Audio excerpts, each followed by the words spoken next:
Voilà, merci beaucoup. Bonjour à vous tous, malgré qu'on savait déjà. Alors, bonne sera à tous et benvegut à Café Gris. Est-ce que la prononciation est bonne, John? Ouais, il faut que on va travailler un peu ensemble. Hein, parce que c'est donc bonjour à tous et à toutes et bienvenue au Café des Éclats. On y soit, bien sûr. Alors écoutez, on est très heureux de vous recevoir. Moi, j'avais entre 10 et 15 ans quand je joué. Mais il ne faut pas le dire. Mais je me souviens bien de vous, je me souviens de vos qualités à l'époque de défenseur central. Alors vous êtes né le 16 octobre 1950 à Mercedes Soriano, donc c'est en Uruguay. Ouais. Vos parents étaient basques, ils sont venus en fait en Uruguay pour travailler. Tout à fait. La culture du citron, je crois, entre autres. Entre autres, oui. Entre autres. Après, au début, c'était dans l'agriculture, très loin de Montevideo. Et après, quand on est retourné à Montevideo, donc ils ont commencé à faire le PD Tour. Voilà. Et puis vous avez débuté au Danubio FC, donc c'est en Uruguay, mais c'est justement dans la ville de Montevideo. Montevideo. Oui. Votre papa n'était pas trop pour que vous jouiez au football. Racontez-nous un peu ce qui s'est passé après. Vous êtes. Mais les pères ne voulaient pas que je arrête les études. Donc, il n'aimait pas le foot. Donc, comme là-bas, il y avait un club basque, et on jouait beaucoup à la pelote basque. Et moi, je jouais à la pelote nue, à la main nue. Donc, bon, il m'a dit, tu joues à la pelote, ça te suffit. Mais je jouais, je dis, mais oui, c'est là que je joue, c'est plus grave la pelote. Et après, finalement, il a accepté. Les dirigeants de la Union, ils sont venus, ils ont discuté avec lui, et puis bon, ça a continué. Finalement, votre maman était d'accord pour que vous jouiez au football. Oui, mais ma mère, il cachait tout, donc ça va, comme toute ta mère, il cachait, il savait bien que je jouais, tout ça, parce que c'est elle qui m'achetait les chaussures, donc, et voilà. Elle a défendu son fils. Hein. Il défendait son fils, oui, c'est vrai. Et puis alors, vous avez... c'est là où a joué Cavani. Cavani, Recoba, Forlan, c'est énorme la quantité de joueurs qui sont partis en Europe. Il y a beaucoup de joueurs qui sont partis en Europe. Et alors vous avez été sélectionné en équipe nationale, vous avez deux sélections. Ça peut être un honneur pour vous. C'est en 1972, je crois. 72, oui. Ma première sélection, c'était après mon mariage. Je me suis marié en mai 72. Et une semaine après, je suis parti en tournée en Europe, un mois. Donc, je jouais un match à l'Espagne. C'était un grand souvenir parce que c'était l'inauguration des stades de Calderón qui sont démolis, ça fait pas longtemps. Il y avait Franco, bon, c'était pas trop un honneur, mais il y avait Franco au stade. Et nous, on avait inauguré le stade, on avait perdu 2-0. Et après, je jouais à l'ancienne Allemagne de l'Est, à Rostock. C'est les deux matchs que je jouais, parce qu'après, je suis venu à Nice. En fait, c'est José Arribas qui, en fait, racontez-nous. C'est José Arribas qui. Vous deviez aller à Lille, c'est incroyable. Non, mais Arribas, il était entraîneur de Nantes, donc il avait contracté Vargas. Hugo Vargas. Donc ils sont venus le chercher à Porto Alegre. Parce que l'Uruguay et l'Argentine, on était dans le même hôtel. Et là-bas, il y avait quelqu'un qui connaissait Arribas. Il a dit, tiens, il y a ici, on a un Uruguayen qui est fille de Français. Donc peut-être qu'il s'appelle... Et c'était avec un dirigeant de Lille. Les dirigeants de Lille venaient chercher quelqu'un justement. Donc ils se sont dit, voilà, ils sont parlé avec les gens de chez moi. Et vous venez à Lille. Donc on avait joué, je jouais jusqu'au mois de septembre, début septembre, donc je suis parti à Lille. En cachette, parce que bon, parti à Lille, et à Lille, donc c'était presque tout fait, mais seulement, ils voulaient payer 4 fois. Et mon président, qui c'était quelqu'un qui... Il a dit non, 24 fois, nous on a besoin d'argent, vous payez, ou sinon on ramène. Et moi je devais partir avec l'obéissance.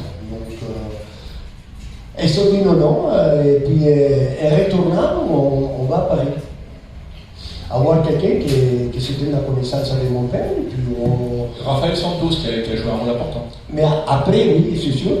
Donc, quand j'étais à Lille, donc tout de suite, il y a quelqu'un qui l'avait appelé pour lui dire écoute, il est à Lille, récupérer l'eau, tout ça. Et puis, je suis allé donc, à Paris et je racontais, je dis.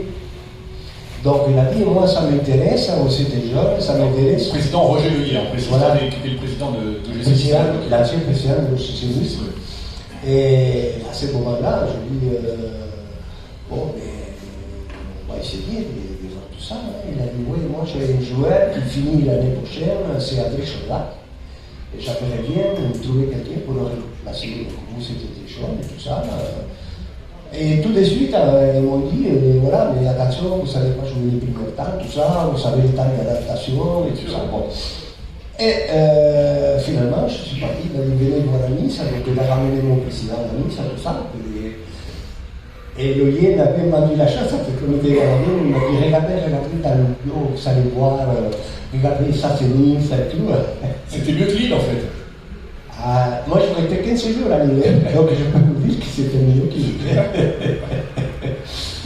mais par contre. Les présidents lillois, on les connaît, c'est pas été très correct. Hein. Si, par contre, il y avait Mujica et Prieto qui m'ont reçu de la main. Ignacio Prieto.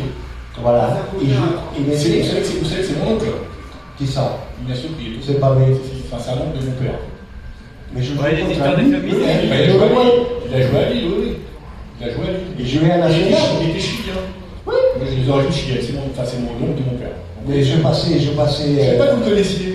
Ah oui, il a joué contre moi à Montpellier. Oui. Il a joué à Lille aussi longtemps, il a fait une belle carrière. Oui, je sais. Il était avec Mujica. Enfin, passion. Oui. Et à l'époque, vous étiez numéro 2, quand vous jouiez, vous étiez numéro 2 et 3. Et quand vous êtes arrivé, l'entraîneur il a dit vous avez numéro 2, tu vas jouer arrière droit. Alors, numéro 2, on est au ouest, arrière central. Non, mais lui, il savait bien. Attention, parce que le cinéaste. C'était Jean Snella, l'entraîneur à l'époque. Il savait bien que je n'étais pas en arrière droit. Donc, on le savait bien, parce qu'on avait discuté un petit peu. Et puis, comme on avait reçu des mois là, donc bon, je suis joué là. Et puis, moi, je n'étais pas trop contrariant. Hein. Donc, aussi, il fallait jouer là, je joue là. La preuve, je joue à gauche, je joue à droite, je joue au centre. Et voilà. Hein. C'est comme ça. Et c'était André Chordin. André Chordin, vous avez pris sous sa coupe aussi. Ah oui. Par contre, il ne fallait pas trop l'écouter parce que des fois, de mon côté, il me laissait aller au Liban. Et je me disais, c'est les gars des touches, et je me disais, ne l'écoutez pas. Mais là, il est obligé de vous Jean Snella est obligé de vous dire Inquiète-toi. Vas-y pas trop fort. Quoi, comment la chanson, inquiète-toi. Souvent, les entraîneurs disent, il faut aller plus fort, et nous, c'était un peu sans les reprises, on va dire. Oui, même en entraînement. Des fois, les joueurs, ils me disaient, oh, arrêtez plus. Des fois, ça y allait. Alors donc l'année, on va parler un petit peu de l'année, on va défiler un peu toutes les années que vous avez joué au club, hein, donc de 1972 à 1981. Donc c'était Jean Snella l'entraîneur. On va citer un peu les 5-6 meilleurs joueurs d'époque qui étaient là. Donc Dominique Baratelli, Leif Eriksson, Roger Joux, Jean-Noël Luc, Hervé Révelli, Charlie Loubet. Il y avait beaucoup d'internationaux dans l'équipe. Badin. Oui. Il y avait beaucoup d'internationaux dans l'équipe, internationaux français. Leif Eriksson. Qui était suédois. Ouais. Et là, on finit deuxième du classement cette année. Donc on avait une équipe, vraiment une belle équipe. Quoi. Ouais, et là, maintenant, je mange avec Lopez et plus. Mais je ne lâche plus. Hein. Chaque fois que je le vois, je dis toi, tu es bon parce que tu joues avec les pieds, les mains. Et c'est 76, Lopez. Ouais. C'était 80 peu. On anticipe un peu, mais c'est pas grave. On en parle souvent avec les anciens, cette fameuse main. Allez, expliquez-nous, vous, cette main de Christian Lopez qui nous empêche d'être champion de France. Non, c'est bon. Wow, mais ça, c'est les faits. Il y a eu la main de Dieu, et après, la main de Lopez, et voilà. Hein. C'est ça. Alors, l'année suivante, je crois qu'on termine 5e l'année suivante, donc on fait aussi une belle saison. On a notamment Hervé Révelli qui met. Si vous le dites. Oui, j'ai des. Parce que. Il était parti déjà. Non, il met 22 buts en 73. Ah, 69, elle était là, oui. Elle a joué là, oui. Ouais. Et vous m'avez parlé de deux petits souvenirs. Le souvenir de Fenerbahçe, ou pour souvenir des boîtes de Coca-Cola. À l'époque, c'était pas les bouteilles d'eau, c'était les boîtes de Coca-Cola. Mais déjà, on avait gagné 4-0 ici. Donc, à Fenerbahçe là-bas, on y va. Et. Donc, c'est la Coupe de l'UEFA en plus. Oui. On avait fait deuxième, on jouait la Coupe de l'UEFA. Voilà. Donc. Et puis, on arrive à Fenerbahçe, et déjà, on avait les policiers qui étaient avec nous. Donc, c'était armé, hein. Ça avait les gros pistolets. Et puis, on rentre déjà, on sort des cas déjà, et la réception, il était prête, hein, déjà. Donc, il y avait de quoi faire. Et puis, on sort à l'échauffement, déjà, on a reçu, je ne sais pas moi, je crois que Coca-Cola, il a fait de l'argent là, parce qu'il nous a jeté au moins 200-300 boîtes de Coca-Cola. Attendez, je n'exagère pas. Mais plein ou vide? Ah non, il s'était plein. Parce que vide, ça fait pas mal, hein. Ah non, attends. Ils sont organisés. Non, ils sont organisés là-bas. Ah, ça rigole pas. Et puis. Vous n'avez pas eu le feu d'artifice à 2h du matin de votre tête? Non. Mais par contre, ça appartient. Par contre, on en parlera après. Par contre, je peux vous dire quelque chose.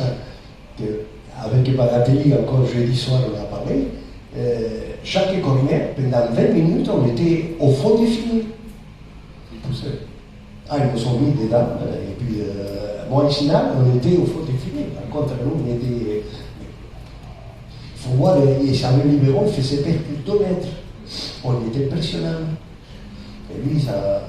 Il y avait personne qui passait chez nous. Il y avait Loubet. J'appelle la dame, il a été expulsé ce match-là. Et c'était. Et on perd 2-0 là-bas. On perd 2-0, mais on avait 4-0 à l'aller. Et après, au tour suivant, je crois qu'on joue Cologne. Cologne, ouais. Et on est éliminé, je crois. Oui, on gagne 1-0 ici. But de Fioroni. Ouais, René Fioroni. On bat Cologne et on perd, je ne sais pas si 4-0 ou 4-1, je ne me rappelle pas. Quelqu'un se souvient du deuxième 4 je crois. 4 ou 5. On verra qui nous avait fait mal. Daniel, tu te souviens pas? On était 0-0. Non, mais je sais que les 3 ans, on était 0-0 à la mi-temps. Castellani, il était tout seul, je ne sais pas comment on l'a fait, il a raté le but. Et après, on a pris 4. Ouais, c'est ça. On a pris 4. Voilà. Puis vous avez un souvenir aussi avec Jean-Pierre Adam sur cette saison-là. Vous jouez au Parc des Princes, on joue le Paris Saint-Germain, on fait 2 partout, on fait un beau match là-bas. Ouais. Et vous êtes à 30 mètres des buts et Jean-Pierre dit vas-y, tire, et vous tirez Lucas. On perdait 2-1. Oui, on était égalisé à 2-2. On était éliminés. Et c'est Jean-Pierre Adam qui me dit de tirer. Et ça, c'est habitude entre nous. Quand on jouait avec quelqu'un en face qui avait joué avec, donc il connaissait mes qualités de lutteur, donc il m'a dit frappe, et je frappais, je ne sais pas comment je fais, je l'avais plein le calme. Et puis à la fin, il nous attend à l'aéroport, on dit le droit, il m'a dit mais attends, c'était rigolable, je t'avais dit ça. Alors saison suivante, donc 74-75, alors arrive Veljko Markovic, qui n'a pas eu que des amis dans les joueurs de GC Nice, on va dire. On peut le dire. On peut le dire. Ouais. Bon, mais là maintenant, il n'est plus décidément, mais bon. C'est vrai qu'il était assez dur hein, comme entraîneur. Au début, c'est vrai qu'au début, point de vue physiquement, il ne savait tuer. Mais c'était bien pour le mal. Hein. Parce que la première année, ça a été très difficile. Même pour se sauver, ça a été à la fin, ça a été je crois qu'on se sauve au dernier match contre Angers, on gagne 4-1. Ouais. Enfin, ou l'avant-dernier. On avait fait quand même une saison assez régulière, mais on était. On termine 14e sur 20. Ouais. Je me rappelle bien de ça, de cette saison, parce que ça a été très difficile. Et à l'époque, je ne sais pas si vous vous souvenez, à l'époque, la victoire valait 2 points. Ouais. Le nul valait 1 point. C'est ça. Et il y avait le bonus, quand on marquait plus de 3 buts, on avait 1 point en plus. Bonus. On avait l'époque du bonus. Je ne sais pas, les plus anciens ont connu, mais il n'y avait qu'un seul remplaçant, je crois aussi. Un seul remplaçant. Après, c'est venu 2. Mais normalement, c'était un seul. C'est 5 bientôt, il y en aura 11. Mais d'habitude, à l'époque, avec Ismaël, là, c'était moi au Castellani. Ils ont ramené les ballons, ils ont ramené les sacs. C'est pour ça qu'on faisait les muscles comme ça. Alors on va passer là. Alors, racontez-nous un peu avec, je crois qu'avec Markovic, vous avez eu un petit quiproquo, enfin une petite anecdote avec lui. Par contre, ce n'était pas à Nice les matchs, c'était à Saint-Étienne les matchs. Quand vous sortez à 5 minutes de la fin. Voilà, j'avais des crampes. Donc, et puis ces jours-là, parce qu'avant, malade ou pas malade, il fallait aller à jouer. Quoi. Donc moi, j'ai eu mon fils aîné à l'hôpital. Et j'avais parti quand même, il était petit, il avait une année et demie. Et il était à Laval. Et j'avais dit rien à personne. Et puis je suis parti, mais le soir, ça a été très difficile de dormir. Quoi. Donc mentalement, je crois que j'étais un peu fatigué. Et j'ai eu des crampes, je suis sorti, et puis il y a Duss qui l'a rentré, et puis Saramagnan, c'est sûr, l'autre rentre, il n'est pas prêt, et puis De Ward au centre, but, et là, et moi j'étais sous la douche. Hein. Et Markovic, à 2-3 minutes avant la fin, il rentre, mais alors, et Yougoslav, puis je commente. Il m'a mis une minute, il m'a dit c'est ta faute, c'est pour. Et puis il m'a dit quand on rentre à Nice, tu vas t'entraîner avec la 3e division. Moi je suis allé, je lui ai dit à Miano, je me suis entraîné à la 3e division. Il a fait l'équipe, il m'a dit toi tu ne vas pas jouer toi. Alors, je vais le voir. Il y avait Damiano, il était dans les vestiaires. On commence à discuter, il m'a dit toi pas sérieux. C'est pour ça avoir crampe. Moi, avec moi, je n'avais pas de crampe. Bah, j'ai dit, mais coach, j'ai des crampes. Qu'est-ce que vous voulez, c'est comme ça. Non, non, pas possible. Tu étais à l'hôtel, pas sérieux. Et là, il a dit, il ne fallait pas trop toucher ça. Je lui ai dit, attendez, vous étiez sérieux, là? On a accusé, j'étais quoi? J'étais pas sérieux, que j'avais couché avec des gens dans la chambre, quoi. Et il m'a dit oui, et puis on a commencé un peu à se tatouer un peu, et puis on s'est levés tous les deux. Et bien lui, il était plus grand que moi. Et il y a Damiano, donc, qui avait été chercher le championnat d'Ams, parce qu'il était dehors, et puis ils vont se séparer, sinon on l'aurait venu même. Ouais. Mais ça a tout arrangé après, hein. Donc je ne suis pas rancunier. Pendant les 100 ans de l'Oceanis, donc je me suis occupé de lui, on l'a ramené, donc c'est bon. Et il m'avait dit, déjà quand il était venu, il m'avait dit qu'il savait trop peu sur moi. Ça va. Ça s'est arrangé, quoi. Ça s'est arrangé un peu, voilà. Alors les saisons suivantes, donc, les saisons suivantes, on va aller de 75 à 81, donc il y a eu quelques grands joueurs qui sont passés évidemment avec qui vous avez joué, on va les citer, Henri Zambelli, Josip Katalinski, Jean-Marc Guillou, on ne va pas tous les citer, parce qu'il y en a énormément. Il y a aussi un grand joueur, c'est Nabatingue Togo, Nenad Djekovic évidemment, qui nous met. Nenad évidemment, mais ça c'est. Nabatingue Togo qui vous allez nous raconter un peu l'anecdote de la vignette, alors, parce que on se souvient tous, on l'a reçu d'ailleurs, Nabatingue Togo. Djekovic aussi, on les a tous reçus. Togo, la vignette à Togo, je le ramenais tous les matins à l'entraînement. Donc c'était une tâche que moi m'a dit, tu vas chercher Togo, il avait été à Carras, donc j'allais chercher tous les matins. Et après, donc on a fini la saison, la première saison, après on monte à Saint-Martin de Vesubie, donc on va les chercher. Et on part de chez Ricardo, on part à Saint-Martin de Vesubie, sur la route, à Champigny, il m'a dit, tu as pris la vignette? Bah, j'ai dit oui, j'ai pris la vignette. Hein. Et Togo, il était derrière, il dit, mais quelle vignette? Bah, Champigny, il dit, mais la vignette pour la mobilette, tu l'as pas pris? Ah non? Et normalement, il n'y a pas de vignette pour la mobilette. Mais oui. Vignette pour la mobilette. Alors pour les plus jeunes, on va juste préciser qu'à l'époque, il fallait avoir une vignette sur sa voiture pour circuler, en fait. Et c'était pour la retraite des personnes âgées, soi-disant, à l'époque. Oui. Et donc, elle était supprimée à l'époque, et ils ont fait croire donc, à Nabatingue Togo que pour la mobilette qu'il avait, il avait un 103, je crois. Voilà, c'est ça. Il avait un Peugeot 103 et qu'il fallait mettre une vignette, donc il avait été acheté la vignette. On avait un peu roulé dans la farine. Il est arrivé à Saint-Martin-de-Vesubie, donc il va au café à chercher la vignette. Les gars, il était au courant, il lui donne un ticket de PMU. Et nous, on a dit, maintenant, comme tu es en retard, il faut que tu ailles à la mairie à le faire tamponner. La mairie, la femme, elle le jette. Il a dit, mais non, c'est une blague qui vous sont fait. Il était un peu naïf. Au début, oui, mais après c'était fini. Hein.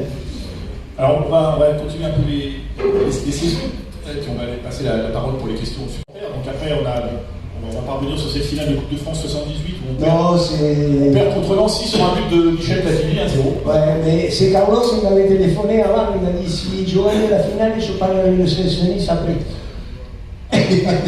Donc on l'a laissé gagner.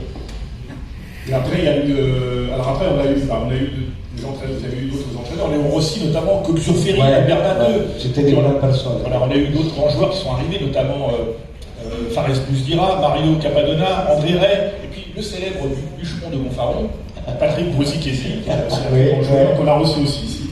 Mais je l'ai vu, Sambelli, Castellani, tout ça, ils étaient tous au centre de formation. Donc j'étais très en contact avec eux. Et puis vous avez, ensuite vous avez joué à Cannes et à Valoris pour votre fin de carrière. Et puis vous avez été aussi, ça il faut le dire, c'est important. Si on est là aussi, c'est un petit peu aussi grâce à vous. Vous avez été fondateur des anciens Nylons, avec Baradja, Watley et après Bucher aussi. Alors racontez-nous comment ça s'est fait cette. Mais ça s'est fait entre Watley et Baradja, donc s'ils voulaient former une équipe essentielle, parce que bon, pour continuer à jouer. Et finalement, ils se sont dit, bon, mais on va voir avec les clubs, il n'a pas donné suite. Donc, alors, ce qu'on a fait, c'est l'association Mille Samé. Donc, on a payé tous les mois, on a acheté des maillots. Puis vous jouiez à Saint-Laurent-du-Var, parce que vous connaissiez le maire de Saint-Laurent-du-Var, je crois. Oui, c'est ça. Donc, on a demandé si on pouvait avoir le terrain. Il a dit, il était grand supporter de Nice. Donc il a dit ok, une fois par mois, tous les samedis, je peux compléter le terrain. Donc on allait jouer, on jouait contre les municipaux de Saint-Laurent, contre les Cérès qui étaient à la main. Voilà. On était 80. On va passer aux questions des supporters, qui ont certainement de nombreuses. Qui vont commencer. Daniel. Juste une précision, parce que moi je suis Valoris aussi, mais je me rappelle, en quelle année vous avez joué au stade? Au stade, 84 jusqu'en 89. Au stade de la Valoris? Ben, je montais tous les années. Il y avait Hugo Bouffa, Barelli, Capadonna, ben, je jouais. Jalamio. Thierry, oui, la fille chez nous. Ben oui. Ben, je n'ai pas manqué un match de 84. On était parti avec beaucoup de monde de la Sérène. Oui, tout à fait, oui. Ben, j'étais à Cannes, entraîneur de U17. J'ai abandonné ça pour aller jouer à Valoris. Il y avait des Bouracma, il y avait des jeunes de Valoris. Il y avait Travia. Oui, avec Francis, oui, c'était un des grands Et comme nous, on était sponsors. Voilà, c'était une très belle époque. Oui, mais pour moi aussi, hein, attention, je passais de bons moments là-bas. Oui, tous les jeudis, on mangeait ensemble avec les joueurs, c'est des souvenirs extraordinaires. Super. Question de M. Christian, de R06, donc vous pouvez c'est monsieur Christian Blanchot. Ah. Vous pouvez suivre le match tout à l'heure en direct si vous suivez. Vous pouvez même écouter pendant le match. Pedro, une question qui a marqué 17 buts avec l'OGC Nice. Ouais. Donc, on va occulter le fameux but contre PSG dans la lucarne. Est-ce que tu as un souvenir d'un but? Est-ce que tu avais une technique pour les pénaltys, puisque tu marquais beaucoup de pénaltys avec Nice? Il tirait fort au milieu. Non. Mais je vais dire quelque chose. Il n'y en avait qu'un qui savait comment jeter bien les pénaltys, c'était les gardiens de Monaco, et Tori. Et il savait un jour, je l'avais marqué un comme ça, et je dois aller tirer une autre, et je l'avais dit à Kata, tirez-le. Kata, parce que lui, il sait bien comment je tire. Et Kata, il me dit, change. Ah non, j'ai dit, je ne peux pas changer, si je change, je suis sûr que je vais le rater. Eh bien, je le dirais de la même manière, mais il a été recherché près qu'à l'âme, il a touché ce salon. Et près que je le rate. Mais après, j'avais changé. Mais je m'entraînais beaucoup avec Maratelli aussi. Mais il n'y a pas de technique pour marquer un but. Un but, c'est un but. Salut, Thierry. Tu es en retard. Après, une autre question. Est-ce que tu préférais jouer en charnière centrale avec Adams ou Katalinski? Avec le Kata. Ah oui. Mais avec Jean-Pierre aussi, hein. Attention, Jean-Pierre c'était un bon copain. Kata aussi, hein. J'aimais beaucoup Katalinski. Il avait un caractère de cochon. Mais alors c'était une personne extraordinaire. Dans la vie, c'était quelqu'un extraordinaire. Je vu que des bons gars à la GCS, parmi des trop méchants.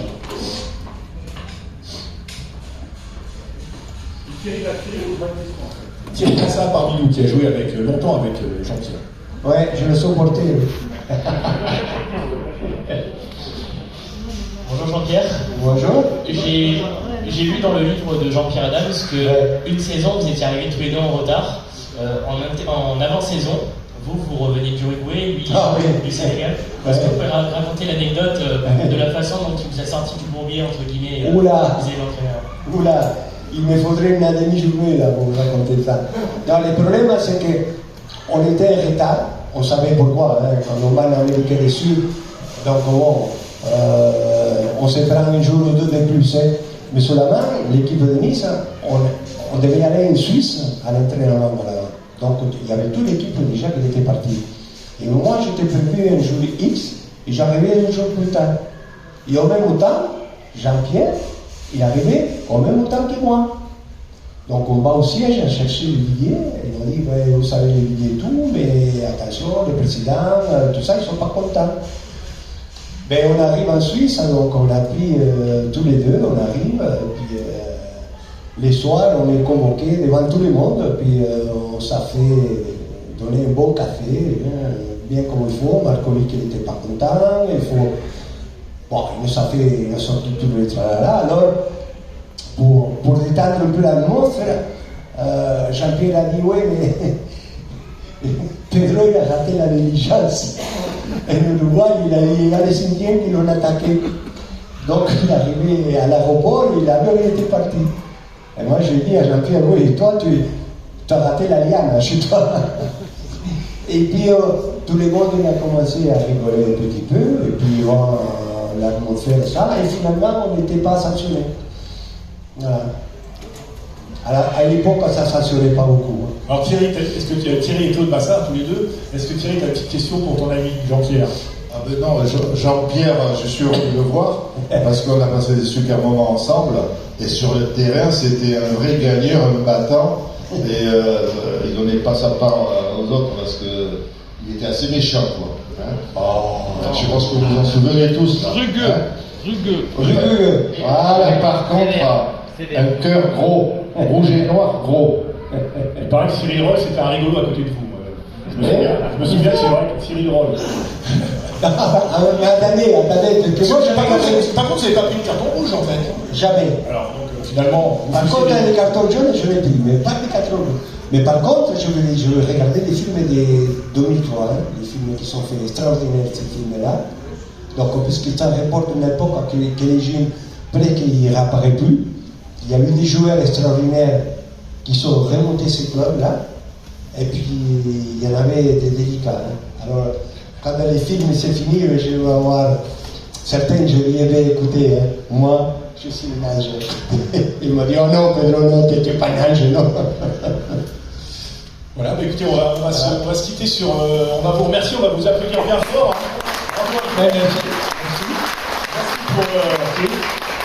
Merci pour tout ce que vous avez fait pour le club et puis aussi pour cette association qui maintenant, ces gens. On a passé la main. Voilà, c'est Patrice Albaranti qu'on a reçu. Voilà, on a passé la main.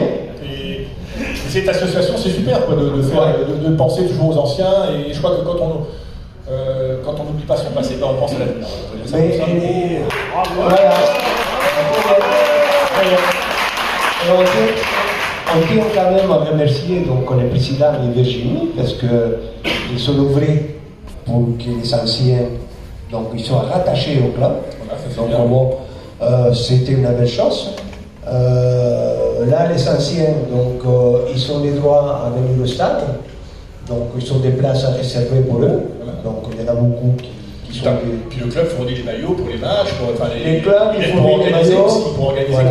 contre Autant qu'avant, on l'achetait nous. Voilà, ouais. Là, le club fait. Non, il